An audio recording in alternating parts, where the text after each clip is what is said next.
who spent over 15 years as CEO, hired over 700 people. So I decided I needed to start a company before I graduate university. So I'd say 6 months from idea to the product being live. Moved to New York, started to target bigger companies. What would it look like today if you'd started that same company now knowing what you know? I've never felt so empowered before with these tool sets. It has enabled almost anybody to become a builder. I'm not going to get ahead by reading what everybody else is reading. So that's where I created Pivot 5 for myself. And today it goes over 1 million people every day. It's growing very quickly. We'll be at $1 million run rate on an annual basis. And that was zero, 3 months ago. That is completely AI powered. There's no humans involved. Just in the research of this, I was talking to your clone. I didn't know how to do any of this 6 months ago. There's only one way to get that experience, and that's by doing it. So running a CEO of my company with offices in 4 countries and clients in 15 countries, I didn't think it was actually possible. Doors really start to open up when you're curious. You raised over $80 million. I don't actually believe raising money is difficult. What's more important is... Hi everyone, today we're here with Kunal Gupta, someone who has spent over 15 years as CEO, hired over 700 people and raised over $80 million, collecting customers in over 30 countries. Kunal, for someone who doesn't know your full story, can you run me through the key chapters, what you've built and what's led you to where you are now? Yeah, absolutely. So excited to be here and share more. I started my business when I was 20 years old. I was in school, just graduating. I went to school and I grew up in Canada, and I had a desire to work for myself, and that was my motivation. I didn't really want to work for anybody else, and I was too stubborn. So I decided I needed to start a company before I graduate university so that my parents don't ask me to go get a job. And that's what I did. I recruited 5 other people that were in school with me to also not do a job after school and come join me. We didn't really care or know what we were going to do initially. So the first idea was really just to start a company. And then we got together and we're like, okay, let's figure this out. So we prototyped and tested tons of different ideas. And we had about 6 different projects at the same time that we were testing in completely different industries. And one of them stuck and happened to be in the media and publishing industry. And then that led to me growing the business over 15 years as CEO. And the business is quite large now. I learned a lot through the journey, definitely a roller coaster. And then about 5 years ago, I hired a CEO to run the company. I still own the business today. And over the last 5 years, I've been living now in Portugal and enjoying a slower pace of life. And for that initial company, you have a mantra now called prove it and then make it. And in those initial days when you're testing all these products in different niches, how are you proving your idea and how are you validating it? What's that process like? Yeah, I've had this mantra. It's like, prove it before you try to scale it and build it, because it's very easy to go and build something to scale that doesn't actually work or that's not needed. And it's also very easy to get stuck in the proving phase where you're constantly trying to prove something, but never actually able to scale it. And I've done both. So I've learned from that to develop this mantra of first testing it, and then once it's proven, then work on scaling it. So during testing it, it's really about being scrappy, being entrepreneurial, understanding what are the key aspects that I'm trying to test. Usually it's not, does the product work? And usually it's about, does the market actually have a problem that I'm trying to solve? And a lot of people start companies by looking at what's their idea. I think the better way to start a company is to start by focusing on the problem. What is the problem that I want to solve? Knowing that the way I solve that problem can keep changing and keep evolving. So the real validation is actually the problem, not the solution. And for your initial media company, Polar, how did you validate that idea? Took a prototype that we built for our initial product, and that was a mobile application. This is before the iPhone existed. Actually, it's probably before most of the listeners of this podcast were born. Back then, there was a time before the iPhone, before smartphones, before data on your mobile device, and it was only cellular networks for texting and phone calls. The initial idea was consumption on these devices. So we built an app. It was on the BlackBerry, which is a device that's no longer that interesting or popular to anybody. And I went and talked to media companies and publishers, really just one company that I had a contact with, and I showed them the idea of reading a magazine on a phone. And at the time, it had never been done before. And their initial feedback was, are people actually going to do this? Do people actually want to read on their phone? People just use phones to make phone calls and write emails and send text messages. And I said, well, no, I think people are going to want to do more with these devices. And reading content while on the go is, I think, what people are going to want to do. So that's what we sold them as an idea. And then they initially got on board. and they became our first client. And with their help, we built the first product and launched it, got feedback, and got the second client, and then continually grew from there. And how long was that time frame between when you had that idea, when you tested it, and then when you got your first client? It would be a lot faster today because of AI and because it's much easier to build than it was back then, 20 years ago. But it was measured in months. So from the idea to the prototype was about 2 months. And we were still students. So this was all being done off to the side as a side project. So nobody was working on it full time. We're spending a few hours a day type deal on it. And then it took a few months to convince them and get organized. And then we launched. So I'd say 6 months from idea to the product being live. And then after that, how much time were you spending on acquiring new clients versus like satisfying this client? And then the 5 of you, what was the split between that? Yeah, so I took the lead on sales and client interactions, and the other 5 members, or 6 of us, were all focused on building the product. And we built it as a platform, so it wasn't services, it wasn't custom development, it was a platform with templates that could scale. And once we had the first client live for about 3 months, we were still in school, by the way, and they didn't actually know we were in school. We didn't disclose that because we didn't think that they would trust us. So thankfully, they did trust us. And after 3 months, we had enough validation, and it was around the time we were graduating. We said, okay, there's something here. Let's not take jobs. Let's go in full time on this. And that's when we really started to grow and try to find new clients, moved to New York, started to go and target bigger companies. But I would say like the first 2 years, it felt like we were spinning wheels. We had clients, we had revenue, we had a product, but everything felt like a slog. It was a long process to get clients on board. The products were buggy and hard to make work. It didn't feel like we were successful until 2 years in, where the momentum started to, catch fire. What do you think changed at that point? Was it just all the work started catching up to you and the momentum caught on, or was there something that you did that changed that? It was two things. So one is the market caught up. So it felt we were actually a little too early. And that's the hard part when you're being innovative is you may be right and you may have clarity of what the future will look like. But if the world around you doesn't believe that today, then you kind of have to wait. There's only so much convincing, so much willpower you can apply to get the market to move. So we were early. We were probably about 18 months early. Thankfully, we were young and naive and stubborn, so we stuck with it. We didn't give up. And the second thing was that we actually, in those first 2 years, actually got to learn how do you build software properly beyond the classroom, beyond school projects. And we made a lot of mistakes, and all of those mistakes helped us learn. If you're starting that company over today, was there anything that you would have done differently? Everything. I would do everything differently. And that's the whole point. It's about like incorporating what we learn and then being different and better. To think that at 20 years old, I knew how to start and run a company would be foolish. I didn't. And I'm the first to say that. And today, I'm 40 years old and I do know how to start and run a company because I've done it and I have that experience. It doesn't mean, though, if you don't have the experience, you shouldn't do it. You shouldn't try to do it. There's only one way to get that experience, and that's by doing it. So what would it look like today if you'd started that same company now knowing what you know? Well, I think today, at least in technology, everything has changed because of AI. It has lowered the barrier. It has enabled almost anybody to become a builder. So I've been working on a few side projects out of fun and out of passion, and I've been going at them solo. And I would have never thought that I'd try to build a business on my own, but that's what's been happening, and I've been having a lot of fun. So I think what I would do differently now is actually really lean into this mantra that less is more and that less can be more.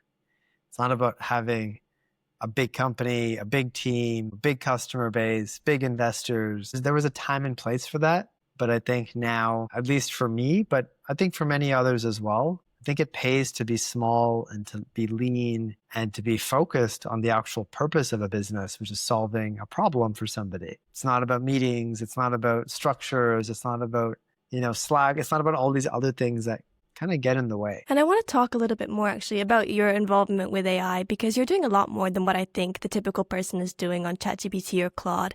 Like even just in the research of this, I was talking to your clone on the phone that I think you made with 11 Labs. How are you staying ahead of the curve and how are you investing in all these technologies and discovering them? How was your experience speaking to my It was really good. It sounds like I was speaking to you as I am right now. It was really helpful. If you want, as an experiment, you can do another podcast interview, like an entire interview with my AI. And I may have to try that. And then see record it and then see what the viewers and listeners prefer. I will do that. Viewers, stay tuned for the next AI Kunal. And I want to listen to that as well. I want to listen to that podcast. I I'm obsessed with AI. I actually can't sleep these days, and it's from a place of passion and curiosity, not from a place of stress or boredom. I think I've never felt so empowered before with these tool sets, and that I'm an ideas person, I'm a creative, and even building a business, being an entrepreneur is really a creative act. It's expressing oneself. It's expressing a point of view, it's expressing an opinion. And AI now has given us all these tools to express ourselves so much more impactfully and so much more quickly. So I've been doing a lot. So I wrote a book. It's called 2034. You can check it out on Amazon. You can listen to it on Spotify for free. It's my AI voice that narrates it. It's a book that I started. So the first line of the book is January 1st, 2034. And I transport us all into the future, 10 years into the future. And the entire book describes what the world might look like in 2034. It was a lot of fun to write it.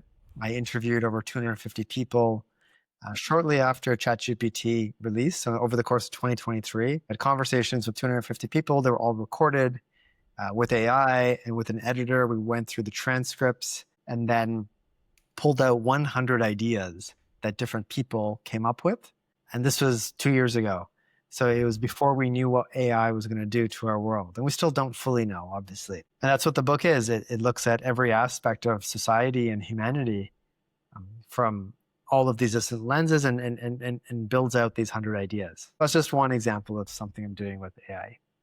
And as all these new AI tools are coming out, how are you finding the tools that you are using? And then what's your process for discovering, for playing with them and finding out how to use them best? I use AI to learn AI.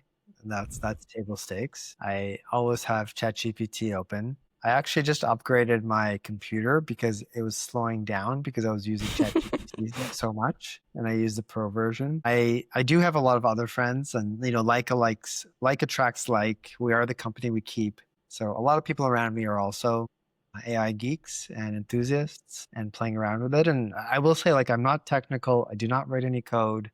I've never written code actually since leaving university, and I don't need to anymore. It's just been so much fun playing with these tools, and I highly encourage, especially anybody who's young, to get your hands dirty. ChatGPT is not enough. There's so much more out there. What are the top tools that you're using and how are you using them in your businesses? I'm really getting into vibe coding.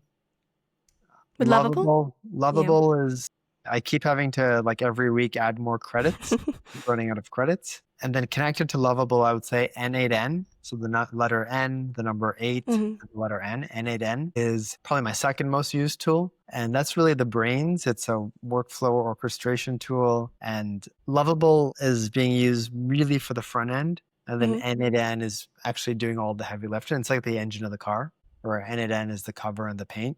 And then the third is Airtable. I use Airtable a lot as a very simple, easy to use database. And the three actually talk to each other very, very well. Like, they're friends. They don't get into fights or arguments. They have experience playing with together, and it works really well. So I'm amazed once you learn those three tools and then have ChatGPT or Claude open to tutor you, to teach you, to troubleshoot for you. Those four together, you can make magic. What have you thought of the new ChatGPT Atlas? Have you played with that? Yeah, I played with it the day it came out. I used ChatGPT so much, it didn't actually feel like that big of a difference. I haven't gotten into agents yet, like in terms of the browser agents and them taking actions for me. I hope to, and I intend to for sure. I actually got hung up though because of my 1Password that I use for password management and a bunch of things that are so baked into Chrome that I didn't even realize made it very hard for me to use any new browser. So the switching cost is actually much higher than we think for a browser. And you started Pivot 5, which is an AI daily newsletter, and you release every day for 5 days a week.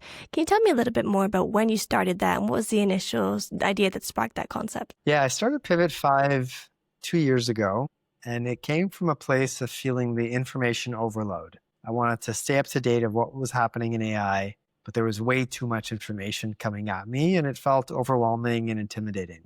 And there are other AI newsletters out there, but I felt at an emotional level, whenever I read one of them, I felt worse than before opening it. And what I mean by that is I felt this FOMO. I felt there's so much information. I felt that I didn't know what was actually happening, scared I missed something, and cognitively tired of having to filter through so much content to find the signal from the noise. And, I read the business news, been doing that for years, and it was too high level. Knowing, when you read Bloomberg or the Wall Street Journal or CNN, you just know like the whole world is reading these things. So I'm not going to get Hmm. ahead by reading what everybody else is reading. And so that's where I created Pivot 5 for myself. And that's the best way to build a business, is to scratch your own itch because you really understand the problems to solve. Back to my first point. So that's where Pivot 5 started. And it's a daily newsletter, Monday to Friday. And it's very simple. It's got 5 stories. It takes less than 5 minutes a day to read. And it's 5 days a week. And today it goes out to over 1 million people every day. People really love it. And it's growing very quickly. And once you had that problem, what did you start doing after that? Did you just start writing the newsletter immediately? Or what was that? What was the process you had to go to get to the product to where it is today? So Pivot 5 is completely AI powered. There's no humans involved. Wow. It's AI powered, the entire process. I do spend about 5 minutes a day confirming the stories that get chosen, but I've got an AI agent that filters what's happening across the web, an AI that could be relevant in the last 24 hours. So it picks a subset of stories. I'll go in there and order them based on importance. And that's it, the entire workflow. So the images, the headlines, the subject lines, the summaries have bolds on the key points. It's entirely the stack I mentioned: Lovable, Airtable, and 8N. Those three, and That's ChatGPT. incredible. So it's more than running the newsletter. It's been fun building an AI native company.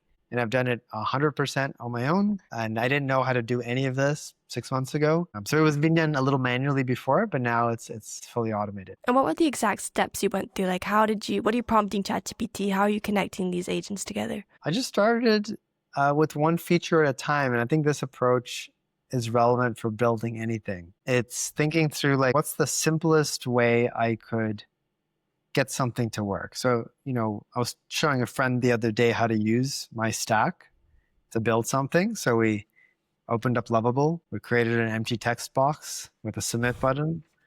And then we figured out how do you enter text, hit submit, store it into N8N, have it put into Airtable, and then have it show back on the page. So any of the AI apps I build just start really simply. Like, let me just get the underlying plumbing working.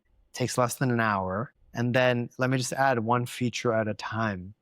And every feature after I add it, I make sure the app still works. I never go too far. So that way, if something doesn't work, then I can solve it then and there versus getting too far ahead of my skis and then feeling stuck. So, I mean, this is after, years of experience of building products, but just taking a very iterative approach, one feature at a time, not trying to boil the ocean, not trying to do a million things. It's kind of like walking. You just take one step at a time. So once you had that initial draft and you had that first newsletter, who were the first people to read it? Was it your existing base of consumers in your network? Were you putting out ads? Yes, I have an existing newsletter called How to Live. It's howto.live if you are curious about it. And that's been going on for 10 years. And that goes to about 100,000 people. So that's where I started, using my existing newsletter. That newsletter is about personal reflection, leadership, philosophy, culture. So it's a completely different topic than what Pivot 5 is. But these are people that I know engage and appreciate getting content over email. And then with my business, we've over the years built up quite, large lists. So the short answer is I repurposed existing audiences that I've already had relationships with. And then once that created the foundation, then started to drive both organic and paid efforts to grow the audience. I would say I'm still experimenting with how to, further grow the audience. Some things are working. Frankly, most things that I've tried for audience growth haven't worked.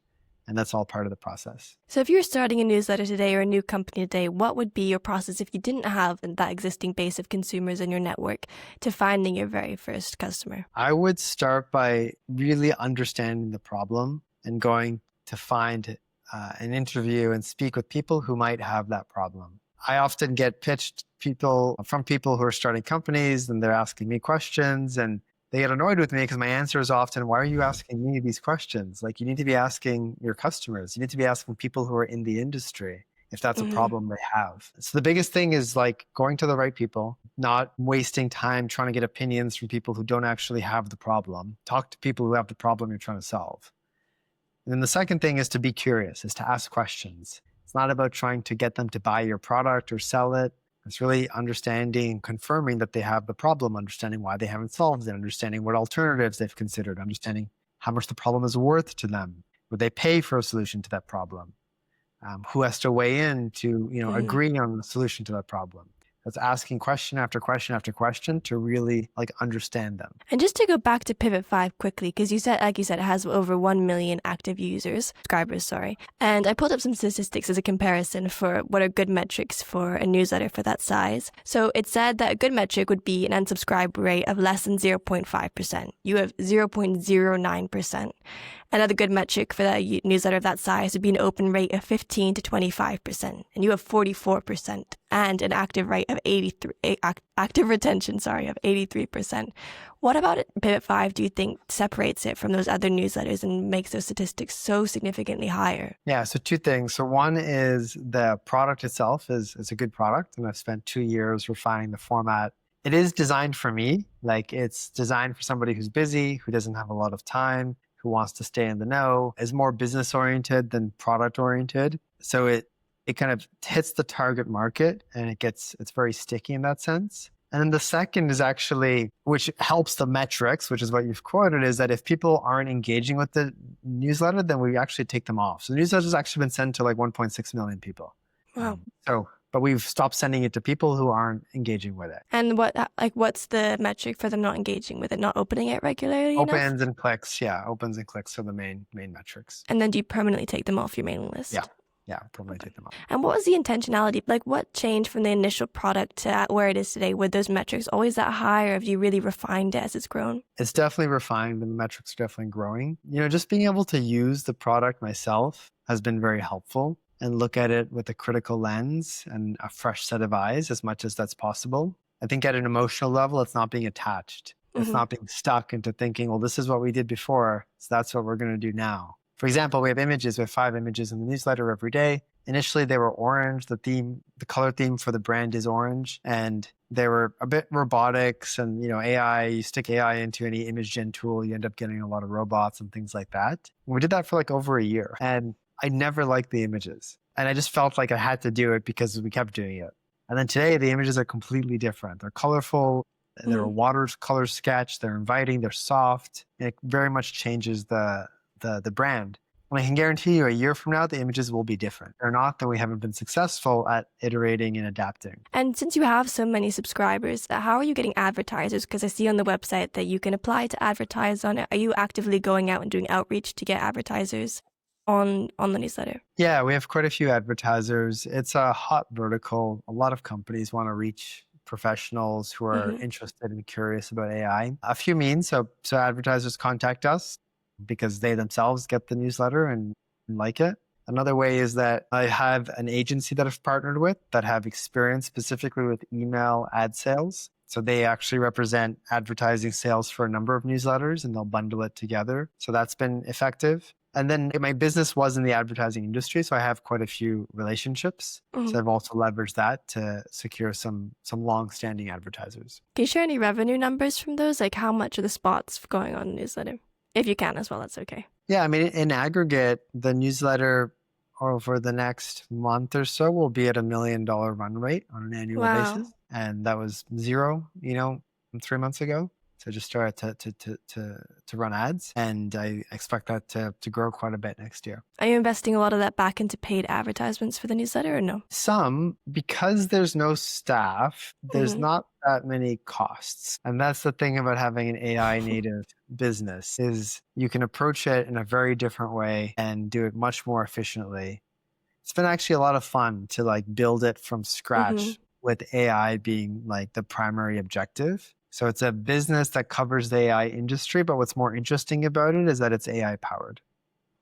For someone who is looking at starting a business that's AI native, would you have any advice for them? Be ready to iterate. Be ready to change courses quickly. Be ready to zig and zag, because the cost and the effort to build a prototype is so low. One shouldn't get too attached to their initial starting point. as you go forward, then keep iterating and evolving until you find something that fits. Do you think any company can now be built with AI as a backbone, or only specific niches will work as AI native companies as of today? Within the digital economy, within the knowledge work Mhm. economy, yes, 100%. Am I going to create like a water bottle company that's AI first, or a restaurant? Sure, you can use some AI, but it's not going to make or break the business. But I think anything that's knowledge based, that's digital, like absolutely. And I want to talk a little bit about your books, because you've written 4 books now. And one of them in particular, called Unlearning, you discuss 15 real life experiments that you conducted in your own life that challenge your belief and current held conventions. I want to just ask, what was the best experiment that you think that you ran? Like, what was the one that had the biggest impact on your life personally and on your business? So my book Unlearning covers a 10-year period of my life from the age of about 25 to 35. And it includes a number of experiments that I did on life. And at the time I was doing the experiments, I didn't share with really many people that I was doing these experiments. And that is because I was doing them for myself. I wasn't doing it to talk about them or to share them. I only in the last few years actually decided to write the book and share them out there to hopefully inspire and support other young people. I did an anti-consumerism experiment. So I went 2 years and didn't buy a single thing, didn't buy a single physical good. Wow. And that was really impactful because at the time I was buying a lot of things. Hmm. So for me, it was a helpful reset. It was obviously a very extreme one. This was before the minimalism movement and whatnot. So this is a few years before that. But I got inspired by the idea of less is more. Or before, I was very much on the wheel of more is more. What did you learn about yourself through that process? I learned that I don't really need very much stuff. And I learned that I don't need to be as attached to things as well. I learned to take care of the things I have better, where before I was quite careless. And I realized a lot of stuff gets in the way of what is actually important in life. And we can often get distracted to think that this object is going to bring me happiness or satisfaction. By removing all physical, acquisitions of goods for 2 years, I had to learn to find that satisfaction where it actually is. And that's in connection with people, that's in challenging myself. That's a lot of self-reflection. That's when I started to meditate. So a number of things became clearer for me once I removed the distraction of stuff. And 2 years is quite a long time. Why did you come up with that specific number? And was that a number that you came up with right from the get-go? You said, I'm going to do this challenge and I'm going to do it in 2 years? Or did that number come along as you started doing the challenge every day? I didn't think I could do it. When I had the idea to do this experiment, I said, I'm not going to tell anybody because I didn't think it was actually possible. And I initially said to myself, let me try it for 6 months. And then after a few weeks, I was like, okay, I'm still not sure if I'm actually going to be able to do it for 6 months. And then once 6 months hit, I felt the experiment was still very juicy for me. Like I was still learning. I was still feeling uncomfortable. I was still feeling challenged. And I was like, okay, I need to keep going because this experiment is still teaching me quite a bit. And then after a year, same thing. I was like, I don't feel I'm done with this yet. I still feel I have more to learn. And then around 18 months or so, I was like, okay, this is starting to feel a little dry, a little repetitive. I'm not learning, I'm not changing. And then at the 2-year mark, it kind of naturally faded away. And it's not like I went and bought a bunch of stuff. Like it wasn't that I was holding back. It had transformed me and that I didn't have that desire anymore. And that led to my second experiment, which was to experiment with my physical space. So I went over the next year, on and off, I spent 107 nights sleeping in people's homes. Wow. And not sleeping in my own home, not sleeping in Airbnbs or hotels, in my parents' home or my sister's home. At that point, I gave up my apartment. So I either was like at my sister's home or my parents' home, hotels or Airbnbs. And all of that was considered home because I had control of the space. So 2/3 of that year I spent in spaces I had an influence or control over, but then, 107 nights, it was learning to ask people for a place to stay. And I didn't tell anybody why I was doing this. And unless somebody was directly involved, they had no idea that I was doing this experiment.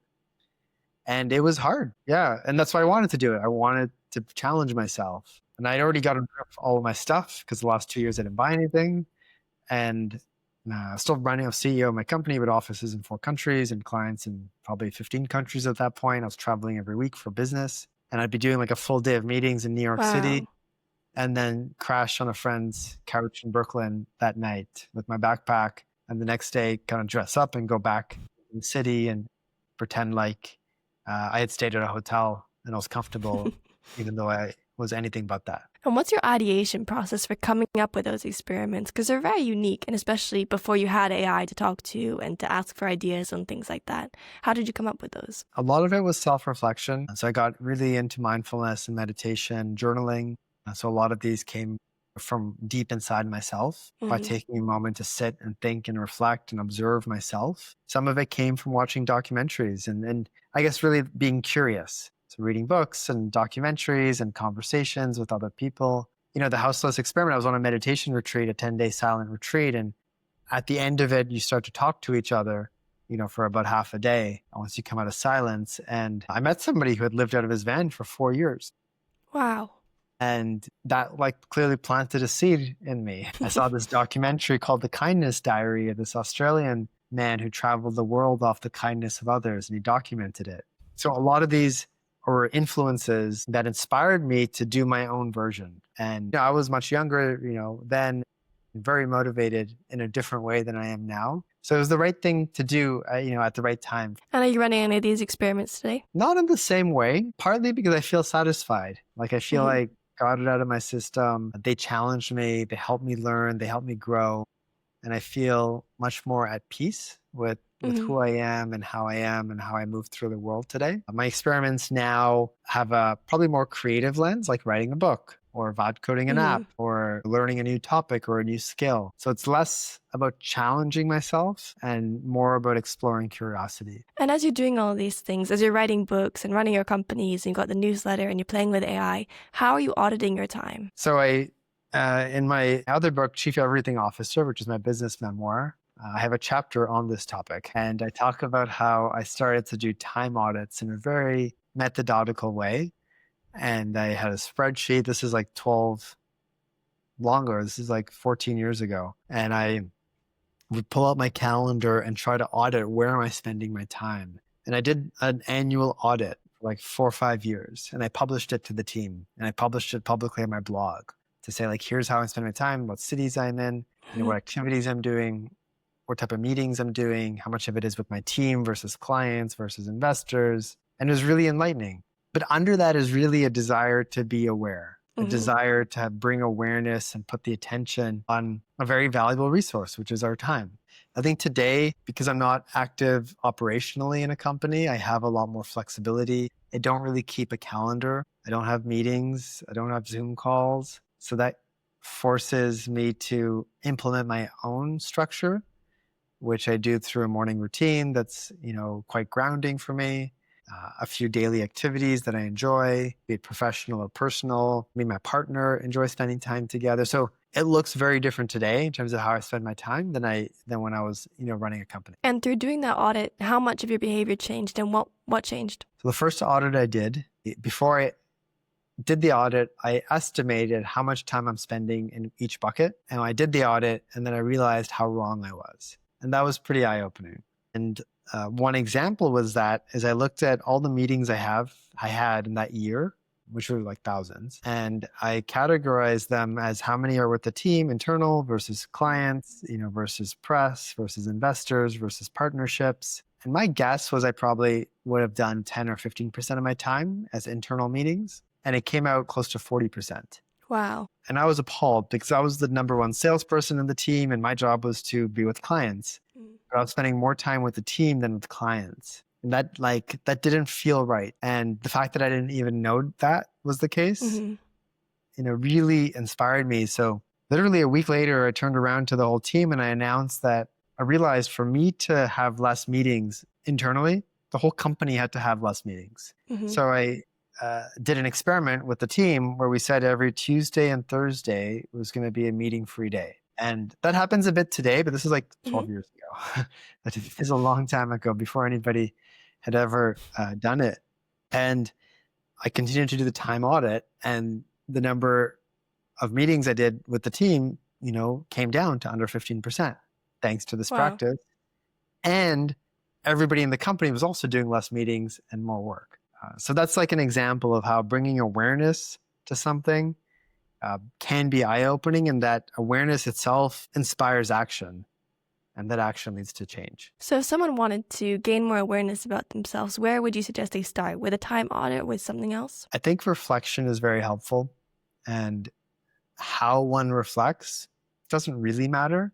It could be through meditation, could be through prayer, could be through getting into a flow state with a sport, could be through reading something inspiring, going on a retreat, going on a walk, could be a close friend, therapist. Journaling I find very, very effective. So the modality of reflection are plenty, the modalities are plenty, but having a reflection practice, having an intention and a desire to reflect, I think is really powerful, because reflection, like the literal reflection, is like looking in a mirror and seeing your reflection. And if we don't pause on a daily basis to do that, then we don't actually see who we're becoming. We don't see how we're acting.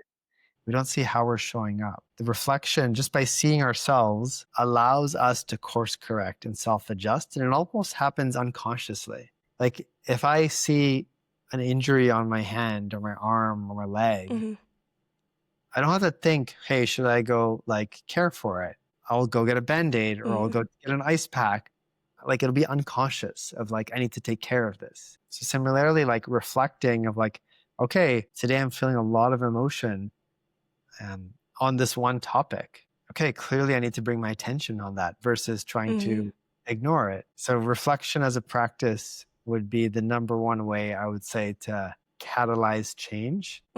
Because once you see yourself, then you start to see what you want to change. Are there any specific practices of reflection that can make people more conscious about doing it and more impactful in the way that they do it? Like, are there any specific questions you have or that you ask yourself, or specific times of the day that you started doing this, so that eventually becomes unconscious? So the first is to set the intention. That's the hardest part, is to say like, I want to become reflective, or I want to reflect regularly or daily. That's the first step. It's not like, I might think about this, or maybe one day I'll start this, or after I finish this project or year or job, then I'll start it. Is to say like, I want to start to reflect. Second step is to, I would say, look at what gets in the way of reflection. And for your generation, it's probably technology that gets in the way of reflection, in the sense that technology, it could be social media, it could be phones, it could be devices, just takes us out of ourselves and takes us into another world, which is exhilarating. And there's dopamine and there's like learning and curiosity, and it's interesting, but it takes us out of ourselves. And the whole point of reflection is to go within ourselves and to see ourselves, understanding, even at a cognitive level, that there's certain things that help us be reflective and certain things that hurt and make it hard to be reflective. And I'm not saying like you need to be reflective 24 hours a day. I'm not saying you need to be off social media, but it's just like understanding I can't reflect if I'm being transported into somebody else's world. The whole point of reflection is to transport myself into my world. So that's kind of the mindset. And then to what you're asking, meditation is useful, breath work is useful, journaling is useful, even a deep conversation with a friend is useful. These are all just tools. I don't think the tools matter too much. If one is set the intention and determination to be reflective, then you'll find the tools that work for you. I wanted to talk a little bit about, this is a different topic, but you raised over $80 million. And I wanted to ask, how many companies was this split over? This was my main company that I ran. Just over the one company. And what was that process like? Like, what was the first time that you raised money, and how did that affect how you raised money later on and you got up to a cumulative 80 million? The way that money is raised today is probably looks a lot different than my experience. So I'll try to focus on the parts that are most likely to be similar. The first one is that I don't actually believe raising money is difficult. And I write about that in my book, Chief Everything Officer. And it's controversial because a lot of people starting businesses spend a lot of time fundraising.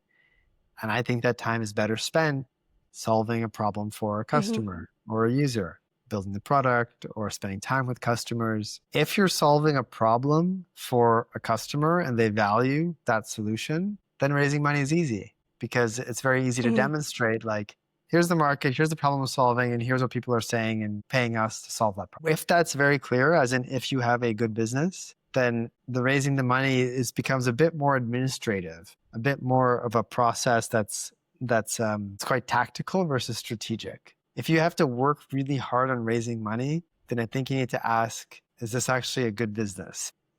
Am I actually doing something that is valuable if I have to work so hard to convince other people that it's valuable? The same thing with selling a product to a customer in case of B2B or B2C in the case of a user. If I have to put a lot of effort to convince somebody to use my product or pay for my product or to keep using my product once they've started using it, then there's probably something not right about the product.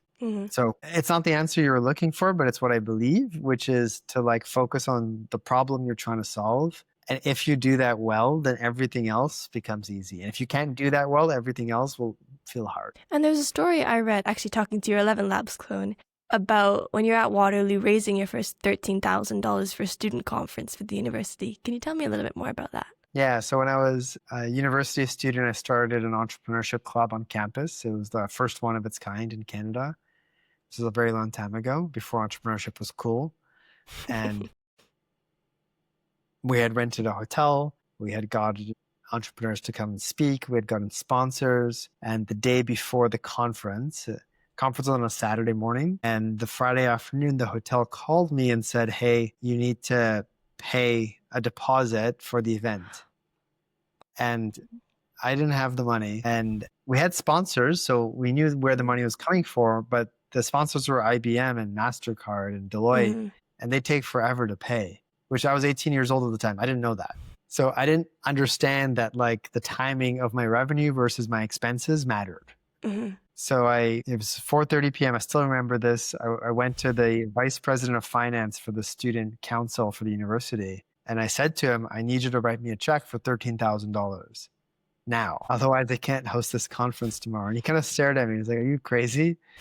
And I explained to him, I was like, don't worry, we're good for the money. You know, the sponsors will pay us after the event, but I just need basically a loan. And he gave it to me. He took out the checkbook and wrote the check. And then I took a taxi to the hotel and gave it to them. And then we had the conference and the sponsors paid us in the following few weeks. And then we, paid the student government back. But that was an example of like, we were really, down to the wire, didn't know, we were naive. I was 18 years old, and you kind of just find a way when you're motivated. And has that shaped how you started to build your other companies and how you started to raise money for them? It's less about raising money, and raising money is not actually that important, I feel.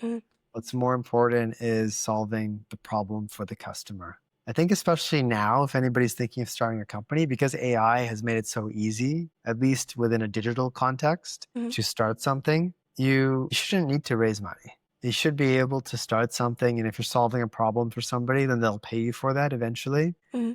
And there's nothing wrong with raising money, but that shouldn't be on the critical path to starting the company. Do you believe that then that problem you should have as an entrepreneur yourself, and it should be a personal problem? Or could it be a problem that you've seen in others? Like, how do you know whether your problem is good enough and is faced by enough people to have a big enough addressable market, a big enough TAM? You have to talk to people.